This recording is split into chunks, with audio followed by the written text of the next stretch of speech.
पिछले कई दिन से अब चुनाव मैदान में है और गांव-गांव डाणी जा रहे हैं। क्या महसूस होता है, कैसा क्या इलेक्शन का है, वो मूड क्या दिखता है? जहाँ मैं जाता हूँ वहाँ का मूड अच्छा दिखता है। अभी आया हूँ, यहाँ का मूड देखो आप, इस गांव का देखो, मेरे जाने के बाद सर्वे करना है यहाँ। जिस प्रकार से आप अलग अलग जो कांग्रेस से या दूसरी पार्टियों से जुड़े हुए लोग हैं, लगता है उन्हीं लोगों को टारगेट ज्यादा करो, ये रणनीति क्या है? ये आपको लगता है? क्या एक जरूरत महसूस हो रही थी? ये आपको लगता है? मैं उन लोगों को टारगेट कर रहा हूँ जो अच्छे हैं और जिनको लोग पूछते नहीं। सर, गठबंधन को लेके काफ़ी चर्चाएं चल रही हैं और लोगों को ये भी संशय है कि मीनू बेनीवाल जेजेपी की तरफ से प्रचार कर रहे हैं कि बीजेपी की तरफ से प्रचार कर रहे हैं या संयुक्त कर रहे हैं। समन्वयक हूँ और अजय चौटाला मेरे बड़े भाई। तो प्रचार में इतनी देरी से गठबंधन का आना काफ़ी चर्चाओं को जन्म दे रहा है लगातार। सभी नेता टाइम से आते हैं, अलग अलग टाइमिंग है। ये तो निर्णय पार्टी को करना है कि उसको किसको कब बुलाना है। जेजेपी की बड़ी दूरी रही है वैसे? कोई दूरी नहीं है। समन्वयक जब यहाँ है तो दूरी कहाँ है? टीम खुद आ रहे हैं, वो रैली कर रहे हैं, सारी समितियाँ बनी हुई हैं, गांव-गांव जा रही हैं। यहाँ इस गांव में भी कल समितियाँ, कल मीटिंग हुई है, निशान हर गांव में मीटिंग हो रही है। ये सामने बैठे निशान सिंह जी आए। तरीका बदला हुआ है, आपको दिखाई नहीं दे रहा। चर्चाएं चल रही है कि गठबंधन में ठीक नहीं चल रहा है। सरकार के 3 साल पूरा होने पर जो एक ज्वाइंट जो है कोई कॉन्फ्रेंस होनी चाहिए, तो उसकी बजाय सीएम साहब ने अकेले कॉन्फ्रेंस की। ये दूरियां है या कुछ क्या चक्कर है? ये तो सरकारी लोग बता सकते हैं। मैं तो समन्वयक हूँ। समन्वय अच्छा चल रहा है, कहीं कोई इसलिए आपसे जो आपके कोऑर्डिनेटर हैं, इसलिए कोई दिक्कत नहीं है। समन्वय बहुत अच्छा चल रहा है, सब लोग मिलकर काम कर रहे हैं। बीजेपी ने बहुत सारे मंत्री, पूर्व मंत्री उतार रखे हैं। उधर से कांग्रेस से दीपेंद्र और भूपेंद्र हुड्डा ही चुनाव प्रचार में, तो क्या वो इतने भारी हैं कि इतने मैदान? नहीं, बीजेपी ने मंत्री इसलिए उतार रखे हैं क्योंकि बीजेपी जेजेपी के पास मंत्री हैं, सत्ता में है। उतार उन्होंने भी रखे हैं, वो निवर्तमान है। कहा जा रहा था कि कुलदीप बिश्नोई का गढ़ है, एक एक करके सारे मंत्रियों को उतारना पड़ा, यहाँ तक कि मीनू बेनीवाल जो कि अक्सर इस प्रकार से चुनाव मैदान में नहीं दिखते थे, उनको भी आना पड़ा। क्या लगता है कि काफी कमजोर था इलेक्शन? नहीं, कोई कमजोर नहीं था। हर इलेक्शन में मिलने वाले लोग सब आते हैं। कमजोरी नहीं होती। 110 विधानसभा के जीते और हारे हुए लोग कांग्रेस के चुनाव प्रचार में घूम रहे हैं। क्या कांग्रेस इतनी कमजोर है? और कोई उम्मीदवार नहीं मिल पाया उनको यहाँ पे। कहाँ से किसको लेके आए हैं? 16 साल बाद तो लोगों ने देखा है उसको पहली बार, और काफी खुश हैं लोग उनसे। किशनगढ़ में जाते जाते कोई चेक कर लेना पेट्रोल पंप पे। मीनू बेनीवाल काली गाड़ियों काफिले के साथ ही क्यों चलते हैं? मुझे काला रंग पसंद है। उसकी वजह कुछ बातें व्यक्तिगत है। 4 दिन से पहले ये माना जा रहा था कि बीजेपी का चुनाव जो है बहुत निम्न स्तर पर जा रहा है, लेकिन अचानक से मीनू बेनीवाल को गेम चेंजर के तौर पर उतारा गया। क्या इतना प्रभाव यहाँ पर है मीनू? ऐसा कुछ नहीं था। आपको लग रहा था। तो विपक्षी भी बातें कर रहे हैं। विपक्षी तो ऐसी बातें करते हैं, बीजेपी वाले या जेजेपी वाले नहीं कर रहे थे। तो आपको लग रहा था तो कैसा बढ़िया चल रहा था? आज कैसा? बहुत अच्छा। कितने वोट से कौन जीता?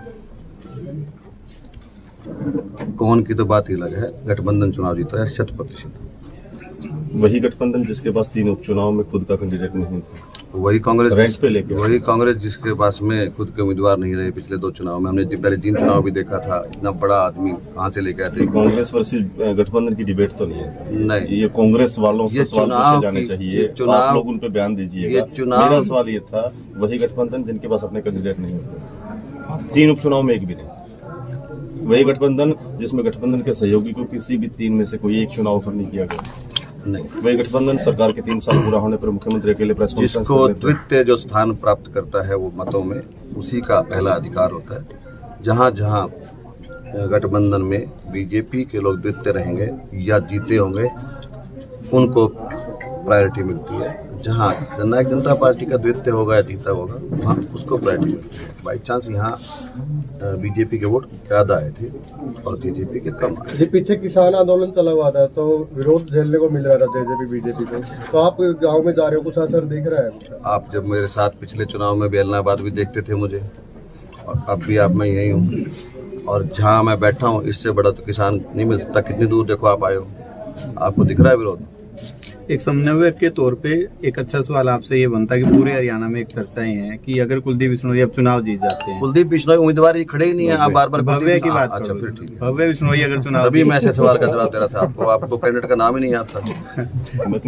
भव्य बिश्नोई अगर चुनाव जीत जाते हैं तो कह रहे हैं कि जिसके आप समन्वयक हैं गठबंधन के, शायद वो टूट जाएगा क्योंकि बीजेपी को जरूरत ही नहीं रहेगी जेजेपी नहीं की। वो तो और मजबूत होगा, एक संख्या और बढ़ेगी। गठबंधन में की जो सरकार है या जो मंत्री है यहाँ पर 800 करोड़ रुपए के कार्यों का दावा कर रहे हैं। अगर किसी भी सड़क पे निकलो तो सड़क सही नहीं है, स्कूलों में व्यवस्था पिछले 8 ठीक साल में, जी पिछले 8 साल मैं वही पूछ रहा हूँ कि पिछले 8 साल में से 2 महीने में ही अब विकास कार्य दिखाई दिए जब से कुलदीप बिश्नोई जो पार्टी आप में ये है। बोल रहे थे, ये पिछले 8 साल का रिकॉर्ड है। जी, उसमें एक डाटा उन लोगों ने शेयर किया है। नहीं, सरकार तो पिछले बागवानी का अनुदान मिला, वो भी उसको 8 सालों के विकास, हल्के के विकास में है। रेलवे का ओवरब्रिज बना, वो भी हल्के के नाम लिख दिया गया। ना रेलवे का तो नहीं, लेकिन अकाउंट में तो देखो आरोप सब कुछ आएगा। जो गैस की सब्सिडी भी जुड़ेगी, गैस की सब्सिडी हल्के में नहीं जुड़ेगी, बागवानी की तो बागवानी की जुड़ेगी। आप जब जाओगे तो आपको फर्क दिखाई देगा। पहले हमारे यहाँ सोलर दिखाई नहीं देता था, अब आपको एक भी खेत नहीं मिलेगा जहाँ सोलर ना हो। क्यों? किसान काफी फर्क है, हॉर्टिकल्चर में फर्क है, मछली पालन में भी आया है हमारे एरिया, और सो ये सब बागवानी में बड़ा फर्क है। ट्रिप है हर जगह। अभी आप रास्ते में देखो, आप आए थे तो अमरूदों का बाग था, वहाँ ट्रिप थी ना। आप लोग 8 साल की बात कहते हैं, सरकार का तो एक दावा सबका साथ सबका विकास, फिर इस एरिया का विकास क्यों नहीं? भले ही कुलदीप बिश्नोई यहाँ से विधायक रहे, इस क्योंकि मैं पिछले 2 दिन से देख रहा हूँ लोग आपको छोटे छोटे काम के लिए भी कहते हुए सुनते हैं कि ये खंबा, ये फलानी चीज। क्या इस बात को ये मानने की या तो वो नाराज उठा है या फिर यहाँ के प्रतिनिधि ने कोशिश ही नहीं की? ये सवाल आप उनसे पूछे। नहीं, आप आज तो उनके उसके मैं उसमें बैठे प्रतिनिधि हैं। नहीं हूँ, आप उसी पार्टी के लिए उसी के लिए वोट मांगने आए हैं। ये सवाल आप उनसे पूछे, क्योंकि नेतृत्व तो वो कर रहे थे, जो भी लोग कर रहे हैं उनसे हाँ। पूछे उन्होंने किया कि नहीं किया है, क्या चल रहा है, क्या पता उनके पास कोई ऐसा रोड मैप है या वो कर रहे हो ऐसा जो आप लोगों को ना दिख पाया हो। मेरी तो उनसे कोई इस बारे में चर्चा नहीं हुई। मीनू जी, आपसे 2 पर्सनल सवाल है। पहला सवाल, क्या मीनू बेनीवाल समाज सेवी के तौर पर ही कार्य करते रहेंगे या कुछ पॉलिटिकल कुछ इच्छाएं रखते हैं? दूसरा, मीनू बेनीवाल आज अपने सियासी गुरु अजय सिंह की ससुराल में बैठे हैं, तो मीनू बेनीवाल के जो है राजनीतिक तौर पर अजय सिंह चौटाला आदर्श हैं, मनोहर लाल खट्टर आदर्श हैं या नरेंद्र मोदी आदर्श हैं? मेरे अजय चौटाला जी बड़े भाई हैं और नरेंद्र भाई मोदी मेरा आदर्श है। तो सियासी आपका जो समाज सेवी के तौर पर आप कार्य करते रहेंगे, कुछ सियासी तौर पर आप कुछ इच्छाएं रखते हैं? समय समय पे इच्छाएं बदलती रहती हैं आदमी की। गठबंधन कब तक चलेगा सर? गठबंधन 5 साल पूरा चलेगा। सर, कांग्रेस और बीजेपी का ही जिक्र हो रहा है, 2 पार्टियां और भी चुनाव मैदान में है जो जीत का दावा ठोक रही हैं। उनको भी शुभकामनाएं दे दो आप। अभय सिंह चौटाला ये आरोप लगाते हैं कि मैं उनके बारे में बात नहीं करना चाहता। वो मुझसे बड़े हैं, मेरे साथ, मैं उनके साथ भी रहा हूँ, मैं उनके बारे में बात नहीं करना। आप आज भाई की ससुराल आए हैं, आपके भाई की पार्टी सत्ता में साझेदार है, तो इस चुनाव में आप गठबंधन समन्वयक के तौर पे आए हैं, तो मतलब आपको ये लगता था कि आपके भाई की ससुराल में भी हालत कमजोर है? बिल्कुल कमजोर नहीं हालत है। किसी से पूछो आप गांव में, बताओ तो गांव को है के घेरा को दौड़ली में किसने कहा आपको? आप सर्वे ठीक नहीं कर पाए, जाते थे दोबारा करके जाना के बाद। हमारे 2/3 से ऊपर वोट आएंगे। ये आकलन तो 6 को होगा ना सर? यह आकलन आज पहले तो हालात ज्यादा अच्छे नहीं रहे। 2/3 से पूरे विधानसभा में 2/3 इस गांव में, आप इस गांव का था, हमारे भाई साहब की जो ससुराल है वहाँ पे उनका प्रभाव है, और सब लोग आपस में मिलजुल के ही रहते हैं। 2/3 से ज्यादा वोट आएंगे, उसमें सबका योगदान रहेगा। कुछ लोग ऐसे भी हैं जो अलग अलग परिवारों के साथ अटैच हैं, उनके साथ अलग अलग लोग हैं, ग्रुप जुड़े हुए हैं, बड़े बड़े लोग हैं, बड़े धड़े भी हैं। सुखवीर है, अच्छे परिवार से है, अच्छा धड़ा है उसका। दलीप सरपंच जी के बेटे बैठे हैं, ये लोग नए हैं, जुड़ रहे हैं। सब लोग मिलजुल के काम करेंगे तो लगता है कि ये 70% को क्रॉस करेगा। क्योंकि हमारे पास तो जो सूचनाएं आती है ना, वो यही आती है कि मीनू बेनीवाल तो केवल वहीं जाते हैं जहां कैंडिडेट की या गठबंधन की हालत कमजोर होती है। नहीं, मैं वहाँ और आज भी मतलब आप यहाँ वोटों को संभालने नहीं आए हो, वोटों को बनाने आए हो। ऐसा ही करना चाहिए सर। मतलब कमजोर था? नहीं, कमजोर नहीं था। हालत जो कमजोर। वोट उसी से मांगने चाहिए जो आपके साथ नहीं है। रायशुमारी तभी तो होगी जो आपके साथ है उसी के घर बैठे रहोगे तो फिर कैसे काम चलेगा? नहीं, बढ़त कैसे होगी? मीनू नए बेनीवाल लोग कैसे जुड़े? तो आप जोड़ कुलदीप किसे बिश्नोई- जोड़ कहाँ पे रहे हो, बीजेपी में या जेजेपी में? गठबंधन में भव्य बिश्नोई पटका तो उम्मीदवार आज बीजेपी के पहनवाया। मैंने नहीं पहनाया इनको पटका। मैं खुद पटका भी नहीं पहनता हूँ, ना मैंने पहनाया पटका। इनकी इच्छा बीजेपी में ज्वाइन करने की है। पदाधिकारी बैठे, उन्होंने पटका पहनाया है। मैं लाठर साहब की बात जेजेपी को बनाने में, खड़ा करने में मीनू बेनीवाल का एक खास भूमिका रही, लेकिन आजकल वही मीनू बेनीवाल जेजेपी के मंचों पर नजर नहीं आते, क्या कारण है? मैं पहले भी मंचों पर नहीं जाता था। लेकिन जो भागीदारी थी उसके अंदर जो है पॉलिटिकल तौर पर वो क्यों नजर नहीं आती? वो ऐसा कोई संघर्ष का समय आएगा तो फिर शुरू कर देंगे काम। अभी तो सब कुछ स्मूथ चल रहा है, कोई चुनाव तो कोई है नहीं। आए कोई चुनाव फिर देखते हैं उसको। फिर इस बार जो चुनाव होगा लगता नहीं कि पिछली बार से ज्यादा संघर्ष होगा, क्योंकि हालात जिस तरीके के फैसले जेजेपी ने लिए हैं, आप जिस ऐसा तरीके क्यों के सोचते हैं बार-बार? मैं सवाल पूरा आप ऐसा करूं, जिस क्यों तरीके सोचते के हालात रहे हैं बीच में, ज्यादा बुरे होंगे? आप पूर्वाग्रहग्रस्त तो नहीं है जेजेपी? नहीं, मैंने सवाल पूछा सर। मैं पूछ रहा था। नहीं, फिर तो ठीक है। मीनू बेनी- तो मीनू ऐसा कुछ बेनीवाल- नहीं होगा, बिल्कुल शांति से सब कुछ मीनू जी, चलेगा। अभी 2 साल बचे हैं, ये मिड है, ऐसे ही दिखता है। कोरोना भी था, किसान आंदोलन भी था। अभी सरकार ने 1 साल से ही काम शुरू किया है। 5 साल की जो अवधि थी वो 3 की रही है। सर जब भी कोई इवेंट होता है ना, कुलदीप सहयोगी बिश्नोई ये कह रहे हैं कि मैं सिरसा से सांसद का चुनाव लड़ूंगा, तो उसके बावजूद भी जेजेपी सपोर्ट करेगी क्या? सिरसा या आप हिसार? मेरे छोटे भाई हैं। सिरसा तो अभी नहीं, आरक्षित हिसाब है। से। जिस पार्टी में वो हैं उसमें फैसला पार्टी करती है। उसमें कार्यकर्ता और नेता फैसला नहीं करते, पार्टी मिल के फैसला करती है। जिस पार्टी, मुझे लगता है वो ऐसा नहीं कह रहे होंगे। सर, पिछला जो विधानसभा था उसमें जो जेजेपी को 10 सीटें मिली थी, वो लोग थे जो कांग्रेस को भी पसंद नहीं कर रहे थे और बीजेपी को भी पसंद नहीं कर रहे थे, और उसमें एक बड़ा वर्ग किसान वर्ग भी था।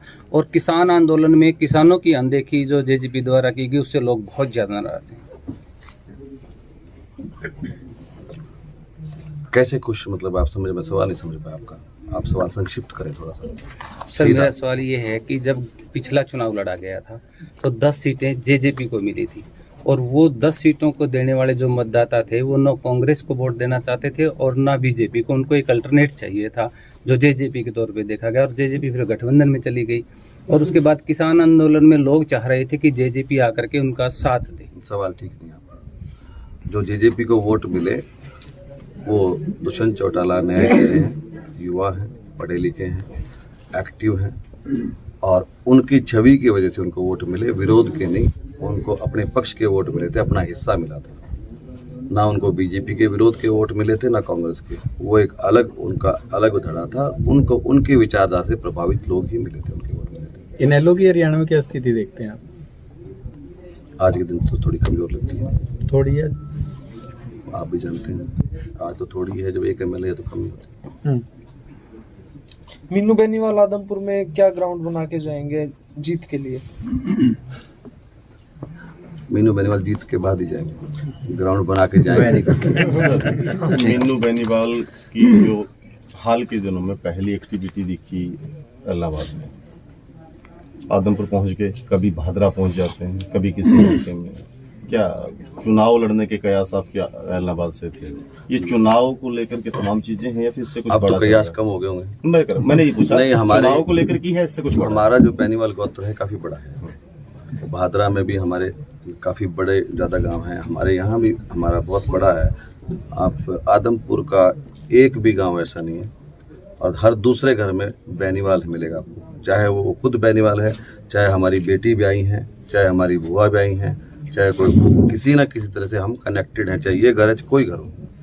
ऐसी भादरा में, नौहर में, रावसर में, पीलीबंगा में बैठ हमारे बेनीवालों की है। सिर्फ उन्हीं गांव में जाते हैं जहां बेनीवाल होते हैं, वो हमारे गोत्र के हिसाब से सामाजिक काम करते हैं। सिर्फ जा नहीं रहे हैं, सिर्फ जा नहीं रहे हैं सर, जाना एक अलग मुद्दा होता है। राजनीतिक आपको कोई मैं गतिविधि राजनीति वहां भी नहीं नहीं कर रहा हूँ, मिलेगी। राजनीति अभी की नहीं कर रहा हूँ, लेकिन भविष्य में लगता है कि इसके कहीं ना कहीं उस तरीके का अर्थ निकलेंगे। जहाँ मीनू बेनीवाल गए वहाँ करोड़ों से गिनती शुरू होती है, विकास की बात हो, गौशाला की बात हो, ये तमाम जो चीजें हैं कुछ तो इशारा कर रही है। किसान के लिए तो कर रहे होंगे, अच्छी बात है। कर रहे हैं, अगर हम इशारा तो कुछ कर आपसे रहे हैं। लोगों को ज्यादा उम्मीद रहती है बजाय कोई दूसरा आता है। दूसरे का तो मुझे नहीं पता, मेरे से मंत्री तो को भी चिट्ठी नहीं देते, पत्र मांग पत्र नहीं देते, आपको देते हैं। मेरे से उम्मीद नहीं रहती। मेरे को तो काम बताते हैं, मैं कर देता, नहीं तो मना कर देता। सर एक सवाल मेरा ये है कि मीनू बेनीवाल को आज तक मीडिया के सामने रूबरू होते हुए नहीं देखा गया था, और चंडीगढ़ का और चाहे दिल्ली का मीडिया हो आज भी इंतजार कर रहा था कि उनसे रूबरू हो। अचानक उपचुनाव में ऐसा क्या हुआ कि एक छोटे से गांव में सामान्य से पत्रकारों के साथ छोटे से गांव में कहीं प्रिंट टीवी वो तमाम जो बड़े चैनल्स नहीं है, सोशल मीडिया के सामने रूबरू। और इसमें एक सवाल और मैं जोड़ देता हूँ। हमने मीनू बेनीवाल को इस प्रकार से एक्टिव या तो जींद में देखा था, उसके बाद उपचुनाव 2-3 आए, सारी चीजें, बहुत से इलेक्शन आए, लेकिन उसके बाद अब इस चुनाव में, क्योंकि तब भी आप कुछ ना कुछ बनाना चाहते थे और अब भी शायद कुछ ऐसा डर है या क्या चीज है कि जिसकी वजह से आप मैं तो दिवाली पे मिलना चाहता था आपको, मैंने मैसेज दे दिया था, किसी वजह से वो कैंसिल हो गया। तो मैं तो आज भी यही कह रहा था कि अपना दिवाली मिलन है, आपने मुझे फोर्स किया कि बाहर चलते हैं, तो मैं बाहर आके साथ पे मैंने तो पीसीवीसी की बात नहीं की, मैं तो दिवाली मिलन की बात कर रहा था। नहीं, आप जनसभाएं कर रहे हैं, पहले तो ऐसे नहीं जनसभा करते, कहाँ आप करता हूं लोगों मैं? से जाकर के जिस प्रकार से मिल रहे हैं, रिश्तेदारी इकट्ठा कर गए, रिश्तेदारी हो जाए, रिश्तेदारी। ठीक है, ठीक है जी।